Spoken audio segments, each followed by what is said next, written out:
Hi, Dr. Whittaker and Chandler. My name is Melanie Capper, also known as my maiden name, Melanie Cisneros, and today I'll be talking about the social processes of how Amazon has become a world-renowned technological advancement.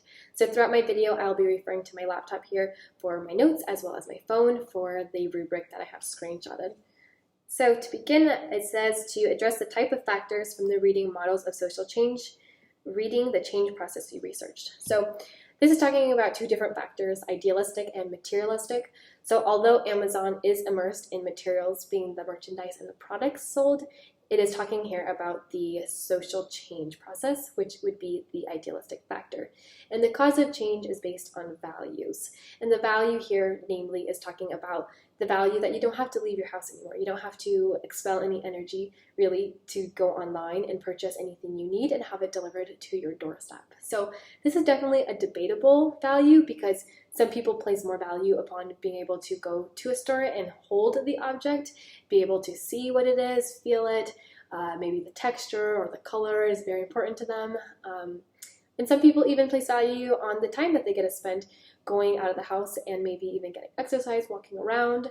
So this value is debatable, but it's something that has to be changed in order for the innovation to flourish. All right, so scrolling down to number 2, the task here is to address the model of change. So the model of change here I address as linear, and the definition I took from the reading is that models assert change is cumulative, non-repetitive, developmental, and usually permanent, and that change never returns to the same point. So yes, both the innovation and the change process itself are moving exponentially forward.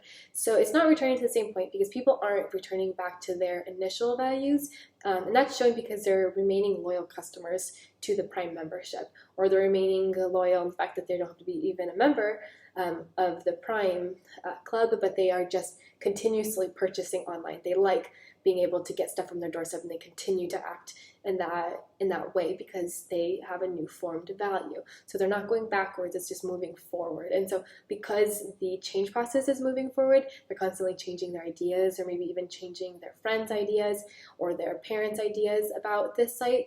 And because of this, the innovation can now move forward. They can continuously expand their merchandise. They can expand headquarters because more income for them is coming in because of this change process moving forward. All right. Number 3 says to address the theory or perspective, the theory/perspective that best accounts for the change process you researched.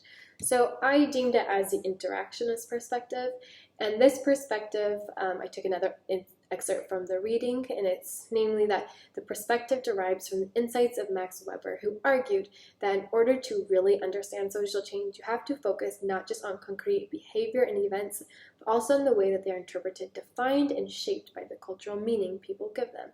And yes, so I definitely characterize this as interactionist perspective because we're not just looking at the results here, we're looking more so at what terms here were changed, and as a product, then there are behavioral changes. So the word here that was really altered, I feel, is the word convenience. And like I touched upon earlier, the word convenience is different to different people, but I think at one time there was a really intentional shift in the word, at least in America, where this innovation began. And that's the fact that convenience at one time was going to a store, and I think now they have redefined what convenience means. To them now, what convenience in that society means is that they don't have to leave anywhere, that they can quickly purchase something, and convenient is that they can order it and then they can return it. Convenience to them is that they don't have to waste gas, that they have it readily available online.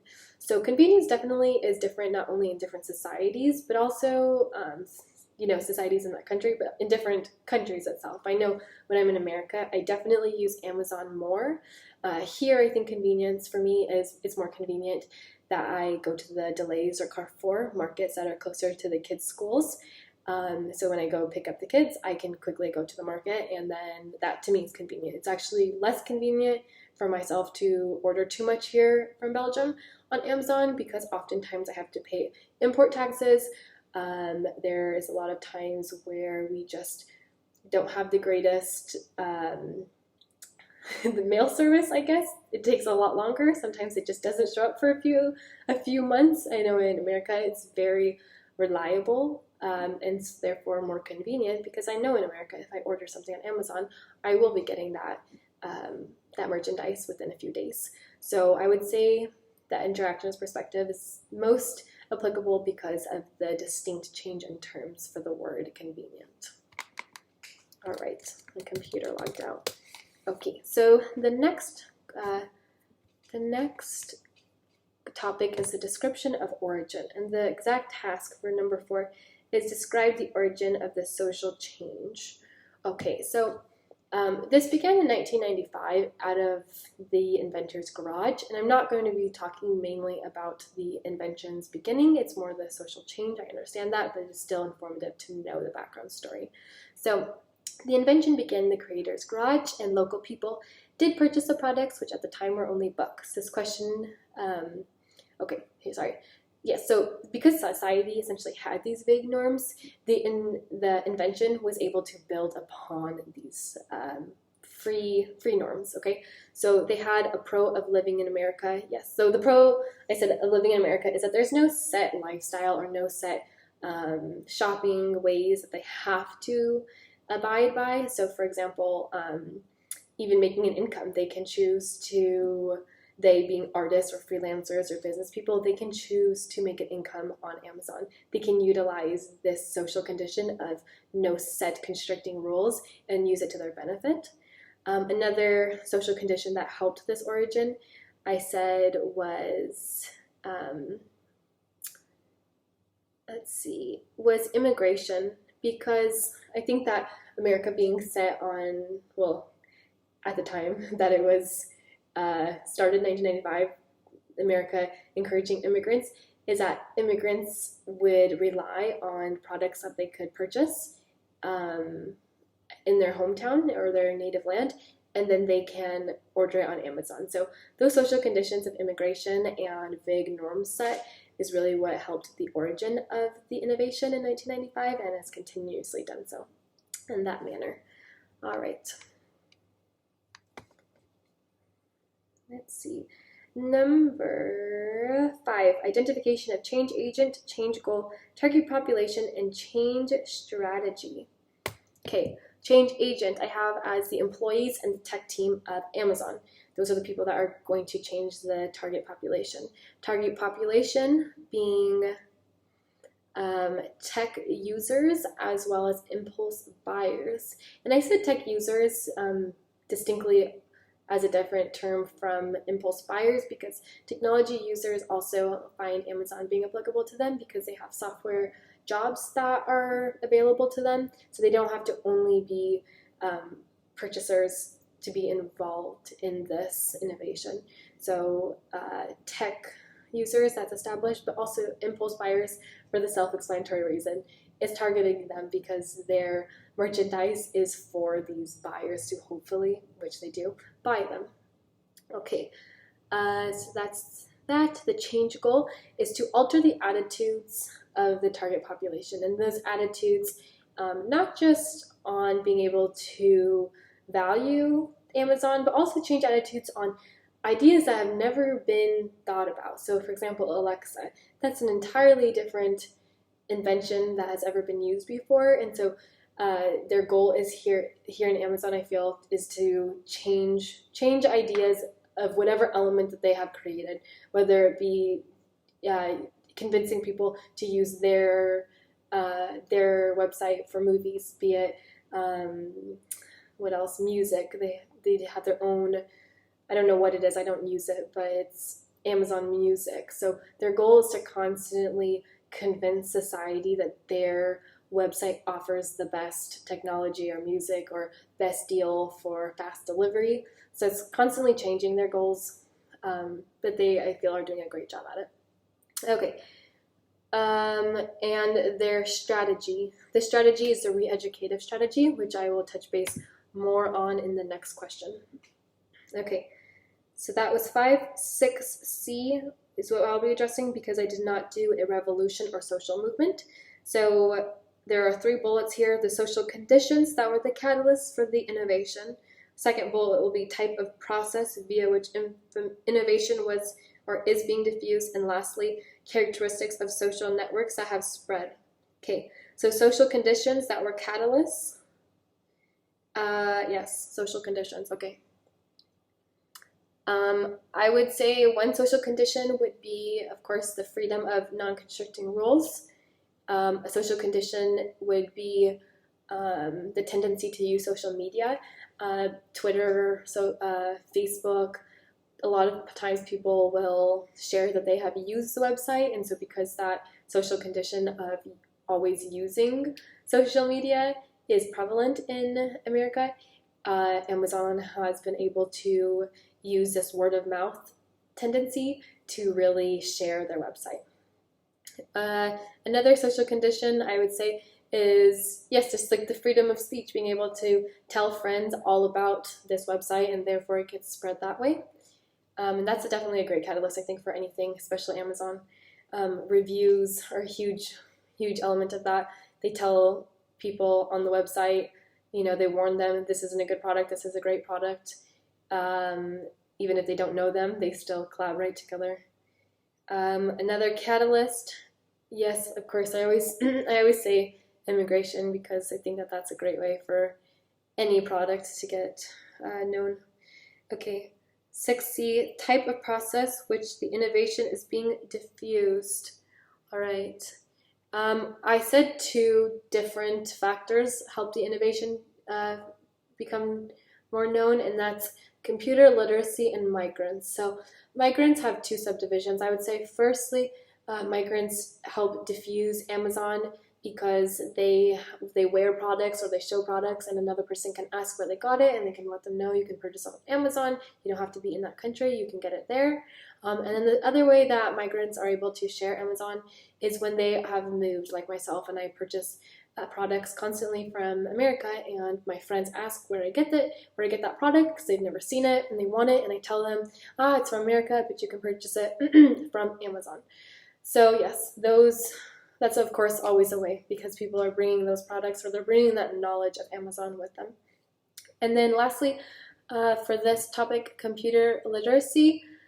Yes, without computer literacy, it wouldn't be possible, and that's in many different branches. Social media is in part reliant on computer literacy, and another way that it's diffused is without this computer literacy, it just wouldn't work. You have to be able to confidently maneuver the website. You have to be able to make online payments, put in your credit card information, what have you. So it's definitely relying on computer literacy to be diffused.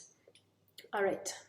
The last bullet on 6C is characteristics of social network that have spread or spreading the innovation from the reading. Yes, so I would say weak ties more so than strong ties, because I don't really, in my circle, I might mention it to one friend, but I wouldn't send it, like, say, in a group chat, or that wouldn't be the topic of lunch. Have you guys tried Amazon? I think in weak ties, say, on a social media platform, it might be more likely that somebody would share, I purchased this on Amazon, you guys should all look at it, or you guys should all join this site. And I think that a lot of people who are mutual friends, not even necessarily close to those people, they follow suit because of this recommendation. And then that also goes for actually inside the site, on the portal itself, on Amazon. So you have, like I said, a community of buyers on there that talk collaboratively, and they don't even know each other. So these weak ties really help Amazon. I do say weak ties more so than strong ties. Strong ties are still prevalent in spreading this innovation. Okay, lastly, summary of the effectiveness of change strategy and the end result of the change effort. Okay, so I will refer to my notes here. All right. So the re-educative strategy, which is just teaching a society a different way of living. And so that absolutely, like I've touched bases on already, they're teaching society a whole nother way of living. They're teaching them different ways, and even what else? I don't know. I feel Amazon itself is constantly teaching society a different way of doing things. Even the books that they're publishing now, they're teaching society to rely on technology, which is not a bad thing. I think it's great. They're teaching us that it's more efficient at times. They're teaching us that we don't have to even, for example, buy books from a bookstore. And Barnes and Noble actually has already sued Amazon, but they're teaching us we don't have to always get it from our bookstore at ASU. We can rent them now on Amazon, or we can get it on a Kindle. So it's definitely re-educating, and the result is definitely working. I mean, it's showing that they are teaching us exactly how they want us to learn, and that's shown through their success. I think that that's the best way to know if a strategy is working, is to examine the success, and the success is most certainly working. And even just like looking at the fact that it started in one country and now it's in 13 countries, showing that they have millions of customers. So they are definitely reteaching society the ways that they want us to learn, and they're doing it very well. So yes, these social processes have definitely worked harmoniously with this innovation, and it's very interesting learning in this session how exactly social processes work and what's all entailed into each. And it definitely makes me more intentional in my thinking about innovations and how it began. So yes, I hope that my presentation reflected what I learned, and thank you for this quarter. Bye.